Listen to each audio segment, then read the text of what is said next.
तो किसी ने कहा वो एक बाबा हैं, उनकी तावीज बहुत लगती है। वो बेचारे मरता क्या ना कर कि शायद कहीं से कुछ उम्मीद लगे, जाएंगे बाबा के यहाँ। बाबा ऐसा ऐसा हुआ, साल भर हो गए। हाँ बिल्कुल, फिक्र मत कीजिए। ठीक है बाबा, कुछ लाना पड़ेगा क्या? हाँ, वो भालू का नाखून, बंदर के मूंछ का बाल, हिरन का नाफा, शेर की सीने की हड्डी। किधर मिलता है? कहा सब मिलेगा, पैसा दीजिए। हाँ 10,000 रुपए दीजिए, सब मिलेगा। दिया 10,000। किसी से कहना मत था बाबा। तावीजों से मुकद्दर बदलते तो पागल है तावीज बनाने वाला। और जिसके लड़की के पास 2-3 रिश्ते इस तरह आ जाएं और लोग नकार दें, तो जानते हो क्या होता है? अब ये बात पूरे गांव में मशहूर हो गया कि कुछ ना कुछ कमी तो जरूर इस लड़की में है, जब भी इसका रिश्ता नहीं होता है। तो हमने अपने इस घटिया और घिनौने किरदार से एक अच्छी सी लड़की के जिंदगी को तबाह बर्बाद करके रख दिया। इस्लाम इस बात की इजाजत नहीं देता है।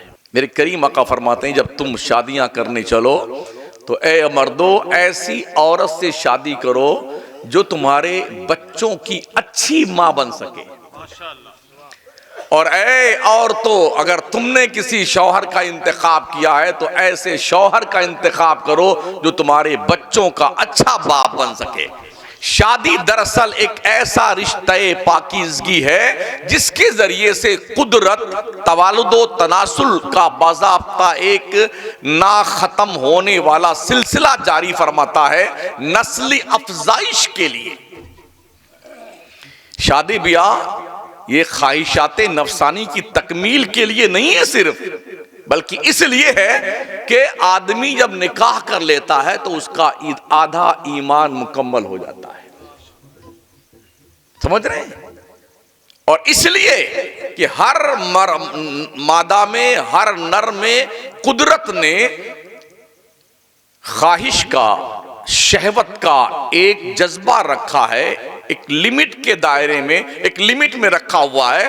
और उसके तकमील के लिए कुछ सिस्टम रब ने बनाए हैं, ठीक है ना। अगर इस सिस्टम को कानूनी प्रक्रिया के तहत न लाया जाए तो बिल्कुल ऐसा ही होगा जब पानी बहुत तेज बाढ़ आता है ना दरिया में, और बंद ना बांधा जाए, ढंग से पानी का रास्ता ना निकाला जाए तो वो पानी आबादियों को बहा ले जाता है। ऐसे ही अगर जवान हो जाने के बाद शहवत का गलबा आने लगे, अगर उसका कोई ढंग से उसका रूल ना निकाला जाए, रास्ता ना निकाला जाए, तो आबादियों में फुहाशी, बेहयाई, बेगैरती, ज़िनाकारी फैल जाएगी जो मुआशरे को कलंकित कर देगी। लिहाजा कुदरत ने अपने पैगंबर के जरिए से निकाह का कॉन्सेप्ट दिया ताकि इस नाजायज रास्ते पे प्रतिबंध लगाया जा सके। और इस तनाजुर में पैगंबर ने फरमाया, ओ मेरी उम्मत के लोगों, शादियां बिल्कुल आसान कर दो, बिल्कुल, ताकि मुआशरे में कोई कुंवारा न रह जाए। सुनिए, एक सहाबी आए, उन्होंने कहा रसूलल्लाह मैं शादी करना चाहता हूं। कहा तुम्हारे पास कुछ है देने के लिए बीवी को? कहा हजरत सिर्फ 2 कपड़ा है, एक लुंगी है, एक चादर है, बस। आका ने फरमाया जाओ एक चादर अपनी बीवी को निकाह में दे देना, एक चादर लुंगी के तौर पहनना, यही तुम्हारा मेहर है, निकाह कर लो। एक के पास सिर्फ अंगूठी थी, एक चांदी की। कहा हुजूर मैं ही निकाह करना चाहता हूं। क्या दोगे? कहा ही एक अंगूठी है चांदी की। कहा जाओ निकाह कर लो, ये मेहर में दे देना। एक साहब है, उन्होंने कहा सरकार मैं भी निकाह करना चाहता हूं, मेरे पास कुछ नहीं है। कहा तुम्हें क्या कुरान की सूरतें याद हैं? कहा हाँ कुछ याद हैं। कहा जाओ जितनी सूरतें तुम्हें याद हैं वो सूरतें अपनी बीवी को याद करवा देना, यही तुम्हारा मेहर है। ये था इस्लाम का कॉन्सेप्ट। हमने, पैगंबर ने, हमारे नबी ने 11 शादियां की, कोई बारात लेके नहीं गए। आपकी 4 बेटियों की शादी हुई, कोई बारात नहीं आई। कमोबेश 1,24,000 सहाबा गुजरे हैं, किसी के बारात की कोई तारीख मैंने हदीस में नहीं पढ़ी। कोई बारात लेके नहीं गया। 10 लोग बैठे, 5 लोग बैठे, निकाह हुआ मस्जिद में, घर में, खेत में, खलियान में, छुहारा बटला, जाओ अपने घर जाओ, हो गया निकाह। और दूसरे दिन शब ज़ुफ़ाफ के शुक्रिये में 2-4 दोस्तों की दावत कर देना। ये था शादी का कॉन्सेप्ट, जिसे हमने इतना मुश्किल बना दिया है, इतना मुश्किल बना दिया है। लाखों लाख रुपए शादी पे खर्च होते हैं। और इसी पे बस नहीं, इतने गोले दागे जाएंगे कि दिवाली वाला शर्मा जाए।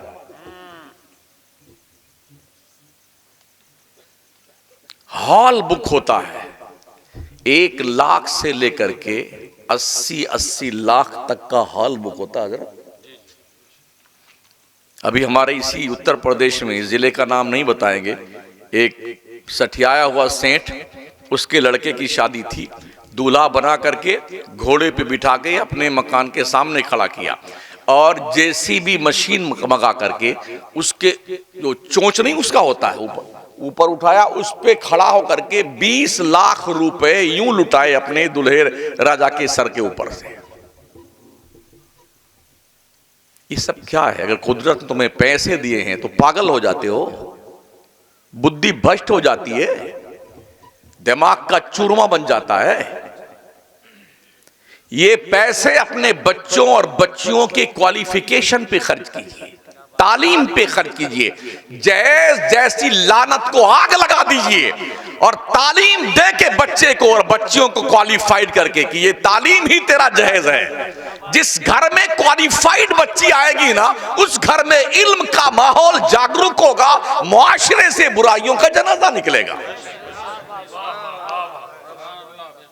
हमारी सोच इस तरफ नहीं जाती है साथी।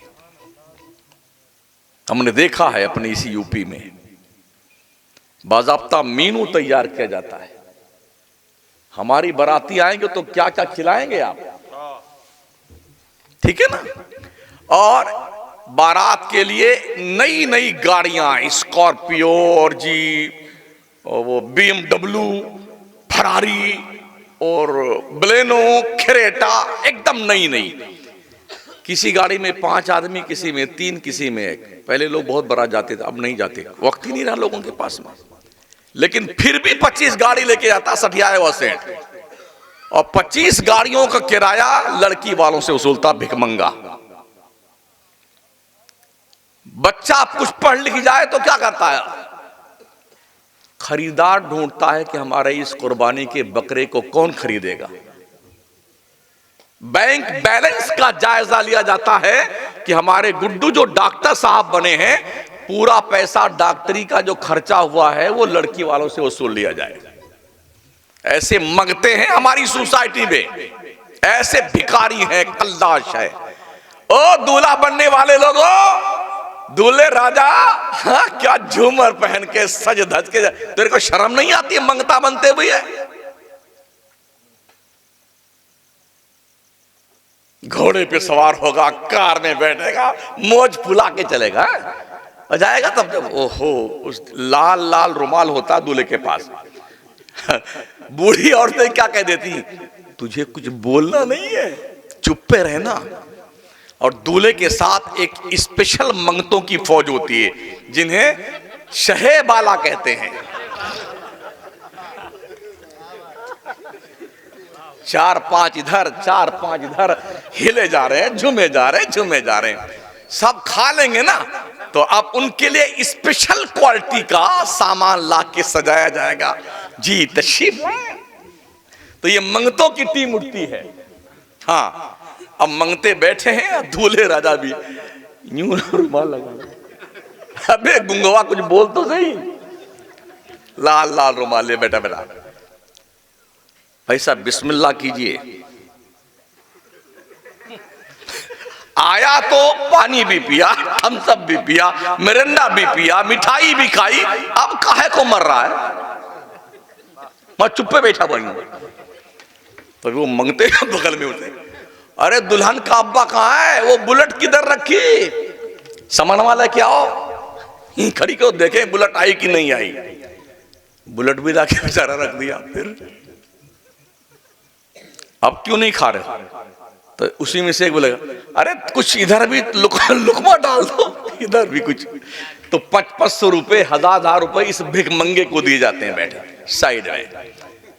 ओ भिखारियों, अजमेर चले जाओ, ख्वाजा की चौखट पे हजारों पलते हैं, भीख मांग ले, दूल्हा बन के जाता, बेगैरत बेहया बेशरम कहीं का, लड़की के वालों क्या कंगालीपन करने जाता है। अर्रिजाल कव्वामूना अलन निसा, मेरे रब ने फरमाया मर्दों को औरतों पे हाकिम बनाया गया है। हाकिम भिखमंगा नहीं होता है।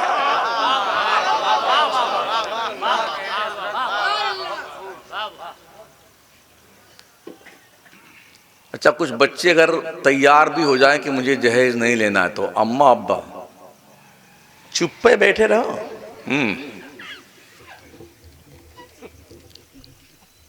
बोलना नहीं, देखता हूं कैसे नहीं निकालता पैसा। ऐसे लड़कों को मेरा मशवरा है, जैसे कल आपकी शादी होने वाली है, आज की रात बंबई भाग जाना और खत लिख देना अब्बा के नाम रख के, अब जिसकी बारात ले जाना वो ले जाओ आप। मैं तो भाग गया बंबई, किसके ले जाओगे? ये मंगतागिरी छोड़ दो, ठीक है ना। शादी जब हो जाती है तो अब अगर 1 साल बच्चे वगैरह नहीं हुए ना, तो औरतें तो अल्लाह जाने किसमें कमी है, अल्लाह तेरी पनाह किसमें। अब बेचारे लग गए लखनऊ, बंबई, दिल्ली, कलकत्ता, ये जांच वो जांच वो जांच वो जांच। या अल्लाह तेरी पनाह, हजारों क्या लाखों रुपए जांच में खत्म हो गए बेचारे के। कुछ नहीं बना, डॉक्टर ने क्लीन चिट दे दी, अब क्या करें? तो किसी ने कहा वो एक बाबा हैं, उनकी तावीज बहुत लगती है, उधर चलिए। तो अब वो बेचारे मरता क्या ना करता कि शायद कहीं से कुछ उम्मीद लगे, तो जाएंगे बाबा के यहाँ। बाबा ऐसा ऐसा हुआ, साल भर हो गए कोई औलाद नहीं हुई है, तो बाबा कुछ बना दीजिए। हाँ बिल्कुल, फिक्र मत कीजिए, ला तक़नतु मिन रहमतिल्लाह, अल्लाह की रहमत से मायूस मत हो, इंशाअल्लाह सारा काम हो जाएगा। ठीक है बाबा, कुछ लाना पड़ेगा क्या? हाँ, वो भालू का नाखून, बंदर के मूंछ का बाल, हिरन का नाफा, शेर के सीने की हड्डी। किधर मिलता है? कहा सब मिलेगा, पैसा दीजिए। हाँ 10,000 रुपये दीजिए, सब मिलेगा। दिया 10,000। किसी से कहना मत, हाँ बाबा, वो कहने जाएगा तुम्हारा काम हो चाहे ना हो, हमारे 10,000 तो आ गए। हाँ, तावीजों से मुकद्दर बदलते तो पागल है तावीज बनाने वाला, वो तुम्हारी तावीज बनाएगा। कमरा बंद करके बीवी की, बीवी के बहन की, गुड्डू की, बबलू की, लहक की, चहक की, महक की, मंतशा तो जिल्लो मंतशा, सबकी घर भर की तावीज बना करके बना बेटा, तुमको तावीज बना के देगा। तो अब वो का 9 चंदी जुमेरात को आना, दोनों, एक जिंदा मछली ले आना, आधा मीटर काला कपड़ा, 11 मीटर धागा काला। आए, पहुंचे बेटे, बाबा आ गए, ठीक है। तावीज मछली के मुंह में डाला बाबा ने, लपेटा, काला कपड़ा धागा से बांधा, इसको ले जाओ चुप्पे से पुराने कब्रिस्तान में, पुरानी कब्र देखना, इतना खोदना उसमें, ये मछली उसी में गाड़ देना, पीछे मुड़ के मत देखना, उसका बाप देखेगा पीछे मुड़ के। इतना बाउंड कर दिया, भागा जा रहा है। अब बेचारा रोज, या अल्लाह कब उम्मीद लगे, कब उम्मीद लगे, कुछ नहीं। फिर जब मान लो अल्लाह ने करम फरमाए, कोई उम्मीद लगी ना, तो अब पूरा घर दुआ मांगेगा, या अल्लाह लड़का होना चाहिए, या अल्लाह लड़का होना चाहिए, या अल्लाह लड़का। तो लड़की ने तुम्हारी कब्र खोदा है, लड़की क्यों नहीं होना चाहिए? लड़की क्यों नहीं होना चाहिए भाई? ये भी देखा हमने, अगर किसी औरत के लगातार 3-4 लड़कियां पैदा हो गई, तो उस घर में उस औरत की जिंदगी अजीरन बन जाती। अरे ये नक्कती कहां से आई, हाँ, इस मौत नहीं आई, सब बच्ची ही बच्ची पैदा करती है, कमीन कहीं की। पूरा घर लगा उसके पीछे। इसमें उसका क्या कसूर है औरत का? लड़का लड़की कोई औरत देती है? आइए अल्लाह से पूछते हैं। मेरा करीम रब फरमाता, यह बोले मैं यशाओ इनासा व यह बोले मैं यशाओ ज़ुकूर और युज़व्विजुहुम ज़ुकराना व इनासा व यजअलु मैं यशाओ अक़ीमा। अल्लाह जिसे चाहता लड़का देता है, जिसे चाहता लड़की देता है, जिसे चाहता दोनों देता है, जिसे चाहता बांझ बना देता है।